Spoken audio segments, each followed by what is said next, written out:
Mario Balotelli. It's 2010, Manchester City signed Balotelli. Yep, City knew that this guy had some brain damage or something. So what did they do? They included a clause in his contract. A £1 million good behaviour bonus. Not even joking. City literally had to pay a grown man to just not be a menace. But then, spoiler alert, he didn't get the bonus. Not even close. Within weeks, he was throwing darts at youth team players, getting into fights at training, even crashed his car while carrying £5,000 in cash, and when asked why, saying, "Because I'm rich." Thank God Balotelli behaved after a few weeks. Nah, just joking. Balotelli set off fireworks inside his mansion and nearly burned the place down. Yeah, seriously. That was the same weekend he scored twice in the Manchester derby and revealed the now iconic "Why Always Me" shirt. Make it make sense. I know.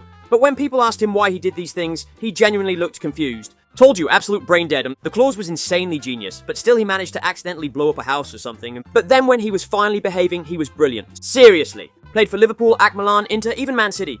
Dennis Bergkamp. It's the early 2000s. Arsenal actually play Champions League. Yeah, I know, quite confusing, but still. But there's one small issue. Bergkamp doesn't fly. No, seriously, not even once. The man was terrified of flying, like full-on refusal. So what do Arsenal do? They write it into his contract. A literal clause that states, Dennis Bergkamp will not be required to travel by air for matches. Wait, what the f***? The boardroom at first refused it.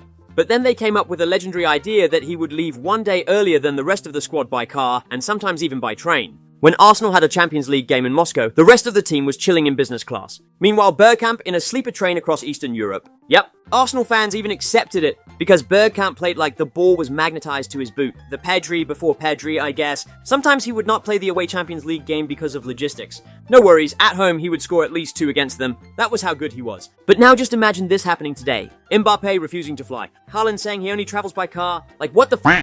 Giuseppe Reina. 1990s Germany. Reina, a German striker with a decent right foot and maximum delusion, signs with Arminia Bielefeld. Unlike the other stories, things really go weird this time. Most players ask for stuff like bonuses, image rights, maybe a nice apartment near the training ground. But Reina, nah, my man said, "I want the club to build me a new house for every year I'm here."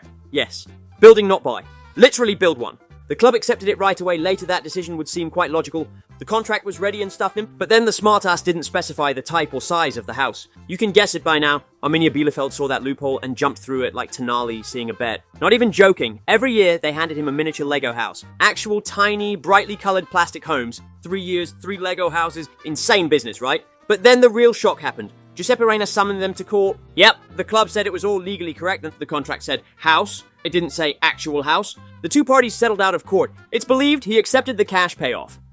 Kike Honda. This one is maybe even the most genius one. It's 2020. Botafogo takes a legend. Contract ready to sign. But inside the contract, there is one detail that sparks wide attention. He asked for an armored vehicle. What the f***? Yes, like a president and stuff. In fairness to Honda, the region wasn't exactly a vacation brochure.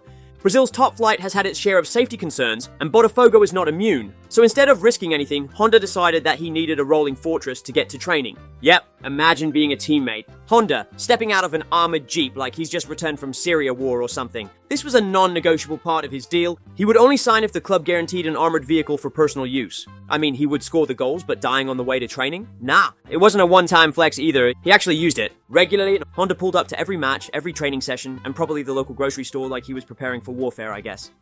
Radamel Falcao. The real football fans know him, otherwise you don't. It's 2013. Monaco had a striker who looks like real-life Rambo. The Colombian goal machine was scoring a lot. But then, his knee exploded. This was the worst possible time imaginable, just months before the World Cup. United wouldn't be themselves when they actually didn't buy such a player. They really brought him in on loan in 2014. They weren't just crossing their fingers, they did something genius. Yeah, I know, United and genius, quite unusual, right? United inserted a knee clause into the deal. It essentially said, we reserve the right to not sign you permanently if your knee becomes rubbish.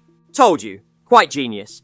Seriously, that clause gave United legal permission to back out and walk away. He scored 4 goals in 29 appearances, which for Falcao was like Messi going an entire season and only nutmegging once. Crazy stuff. It wasn't that he was lazy, he tried, he ran. Actually, it seemed he was becoming better every game. But then United didn't hesitate, and thanks to that clause, they walked away with no drama, no lawsuits, no sympathy, just a polite, thanks for your service. But wait, it gets crazier. After going back to Monaco, nobody wanted him anymore besides Chelsea. Yep, because why not, I guess. But at Chelsea, he was even worse. 1 goal, 12 appearances, and probably one of the most unnecessary loan stints in Premier League history. But did you even know the clause saved United millions? Seriously, had they gone in with a full, unconditional deal, they'd have been stuck paying top dollar for a player whose highlight reel was mostly physio sessions and stuff.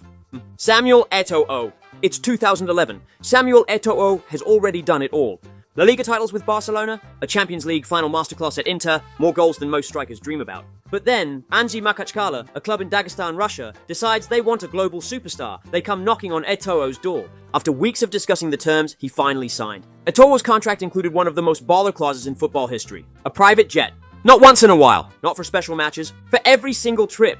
Insane, right? If Etto was going somewhere, he was flying solo, luxurious, and on his own time. Let's be clear, Anzhi Makachkala was based in a literal war zone. Okay, maybe not officially, but Dagestan in the early 2010s wasn't exactly on Airbnb's top 10 list. The city was remote, the flights were long, and Etto wasn't about to spend his twilight years cramped next to some academy kid on a team bus. They were literally just paying Etto 20 million euros a year. Sounds fun, right? Anzhi's owner was a Russian oligarch named Suleiman Kerimov, who basically played football manager with actual human beings and oil money. All the other players had to board a 12-hour economy flight to a cup match in St. Petersburg. And out of nowhere, you look out the window and see Etto boarding his own jet. Etto even announced to set up his own airline. Nah, just joking. But what is true is that the same clause is legendary now. Not because it's the craziest, but because it worked. He scored and gave the club a bigger name. Win-win, I guess.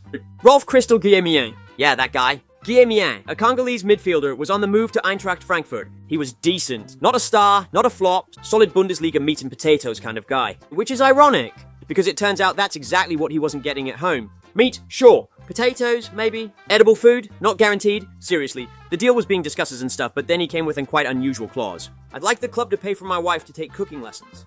Wait, what? Yes. My guy literally inserted that clause into his professional contract. Not even a joke. The club agreed directly. But then the most genius part happened. It wasn't framed as my wife is bad at cooking. Nope. It was a loving gesture. A legit, I want her to feel confident in the kitchen kind of. The clause worked. The wife cooked. The man played. He stayed 3 seasons. He never said a bad word about her food again. And no one got poisoned. Neil Ruddock, part-time footballer, full-time eating stuff. Kind of. No one wants to have such a heavyweight, right? Wrong. Crystal Palace in the early 2000s was his next club. But Palace didn't mess around. They slapped a clause into his deal that said literally, you must not exceed 99.8 kilograms or you'll get fined. Not even difficult, I would say. But then he failed. Immediately. We're talking within days. He turned up to training, stepped on the scale, and broke it. Okay, maybe not literally, but still. He was reportedly closer to 105. And not the good kind. Not the Holland muscle tank kind. We're talking deep fryer weight class. Palace fined him daily. They really thought maybe we can, sculpt him. Nope. Turns out trying to diet Razor Ruddock was like trying to turn a kebab shop into a salad bar. Impossible, dangerous, and likely to end in violence. In interviews years later, he laughed about the clause. Said the club doctor's scale maxed out, joked that Palace tried to shame him into shape, but instead he used the fines as motivation. To eat more. Legendary guy, if you ask me. He literally said he'd try to eat his way through the contract and get back to retirement early. Icon. Stig Ingebjørneby. A steady, no-nonsense Norwegian left-back with the face of a man who's seen too many winters. Because when Bjørneby signed with Liverpool, they didn't worry about him drinking too much or staying out late. Nope. They wrote a clause that said, absolutely no skiing, ever dart. Really, imagine your club looking you dead in the eyes and saying, listen mate, we trust you with our left flank. But if you so much as look at a ski slope, we're fining you and flying in a lawyer. But to be fair, Stig was Norwegian, born with skis on. Telling a Norwegian not to ski is like telling an Italian not to use their hands when speaking, or asking Roy Keane to smile, because football clubs are paranoid. And Liverpool, even in the 90s, didn't want a first-choice defender tearing his ACL on the bunny slopes during Christmas. Football clubs treat players like investments. Expensive ones. And if you're worth millions, they're gonna treat your knees like gold bars wrapped in legal contracts. But here's what makes it extra funny. Stig wasn't some wild child. He wasn't Balotelli with skis. He was quiet, disciplined, the kind of guy who probably folded his socks by colour and prayed before crossing midfield, which makes this clause feel like overkill. But the clause worked. He didn't injure himself. He put in solid shifts for Liverpool, wore the badge with pride, and kept his knees as snow-free as possible. But years later he explained everything. Bjørneby joked about it, said he understood it, even respected it, because again, he wasn't insane. But part of him probably always wondered, what if I just snuck in a little slope action? What's the worst that could happen?